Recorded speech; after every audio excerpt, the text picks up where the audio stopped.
നിങ്ങളോട് ഞങ്ങൾ പറയുന്നു, നിങ്ങൾ മഹാരാജാവല്ല, നിങ്ങൾ കേരളത്തിന്റെ മുഖ്യമന്ത്രിയാ. സർ ഞാൻ മഹാരാജാവൊന്നുമല്ല, ഞാൻ ജനങ്ങളുടെ ദാസനാണ്. എല്ലാ കാലത്തും ജനങ്ങളോടൊപ്പമാണ്, ജനങ്ങളുടെ കൂടെയാണ് നിന്നിട്ടുള്ളത്.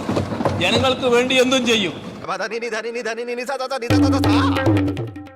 ജനങ്ങൾക്ക് വേണ്ടി എന്തും ചെയ്യും.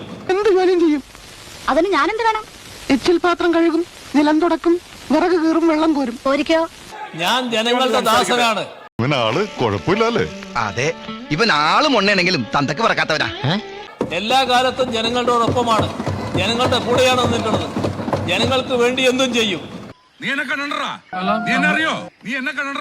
പിണറായി എന്നാ ദൈവം തമ്പുരാനാണ്. ഓണത്തിന് കിറ്റ് പോലും കൊടുത്ത അവൻ ഹെലികോപ്റ്ററല്ലേ നടക്കുന്നത്. ഒരു പണക്കാരനെ ബഹുമാനിക്കാൻ ശീലിക്കണോ? ബഹുമാനിക്കാൻ ശീലിക്കും. മനുഷ്യനെ പേടിച്ചിട്ടാ നടക്കുന്നത്. ഇല്ലേ, താഴെ കൂടെ നടന്നാൽ ഏറെ കിട്ടും, അതിന് മേളിൽ കൂടെ പോവാ. നീ വിഷമിക്കാണ്ടിരി. എനിക്കെന്ത് വിഷമം? എനിക്കൊരു വിഷമമില്ല, എനിക്കൊരു വിഷമമില്ല.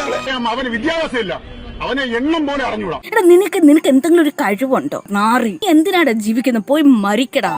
കാവടി കളിച്ചു പോയ ആളാ ട്രാജഡി ആയിട്ട് കിടക്കണ കണ്ടില്ലേ? നീ എങ്ങോട്ടെങ്കിലും പോ, ഞാനും പോവാ. എങ്ങോട്ടൊന്നും ഇല്ലാതെ പോവാ. അങ്ങനെ പോവാണെങ്കിൽ നിനക്ക് ഇവന്റെ കൂടെ പൊക്കൂടെ?